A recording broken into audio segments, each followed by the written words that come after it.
បងប្អូនអើយគឺថាទំនងគួរចង់ញ៉ាំមែនតើនេះគឺជាឆាខ្ញីជាមួយសាច់គោបងប្អូនអញ្ចឹងឥឡូវនេះជាដំបូងជំរាបសួរពុកម៉ែបងប្អូនទាំងអស់គ្នាហើយដើម្បីកុំឲ្យខាតពេលវេលាយូរសូមបងប្អូនរីករាយតាមដានទស្សនាពីសកម្មភាពធ្វើឆាខ្ញីជាមួយនឹងសាច់គោទាំងអស់គ្នាហើយកុំភ្លេចចុច Subscribe Channel ម្នាក់មួយផងដើម្បីទទួលបាននូវវីដេអូថ្មីៗជាបន្តទៀតសូមអរគុណ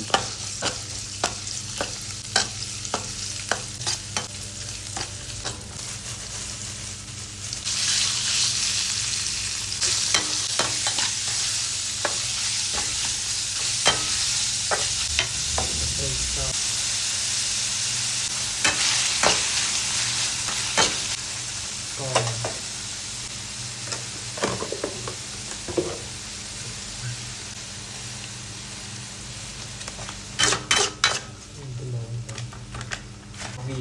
ដាក់រស់វាចោល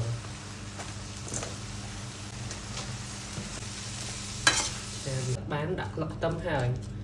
គេដាក់បានក្នុងគ្រឿង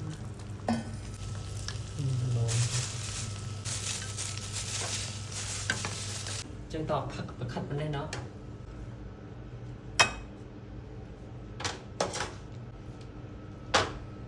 បងប្អូននេះគឺជាបាយឆាឆាខ្ញីជាមួយសាច់គោបងប្អូននេះគឺថារួចរាល់ហើយបន្ទាប់ពីបងប្អូនបានទស្សនាពីសកម្មភាពធ្វើមួយយ៉ាងនេះចូលដល់វគ្គភ្លក់បងប្អូនតាមមកភ្លក់ជាមួយខ្ញុំទាំងអស់គ្នាបងប្អូននេះ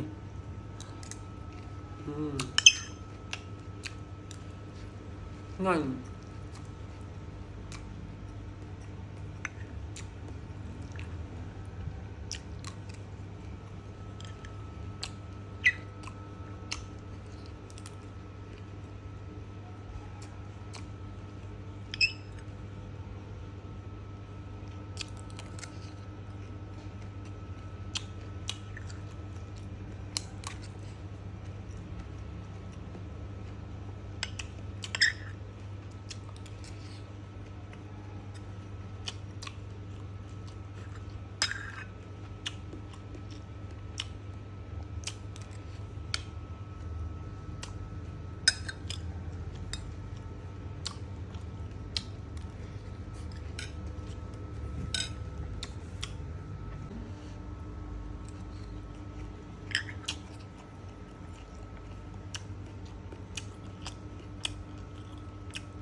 បងប្អូនអរគ្នាអញ្ចឹងគឺថាបន្ទាប់ពីយើងបានភ្លក់ហើយបានញ៉ាំប៉ុណ្ណេះឯងអញ្ចឹងជួបគ្នាវីដេអូក្រោយជាបន្តសូមអរគុណសូមជម្រាបលា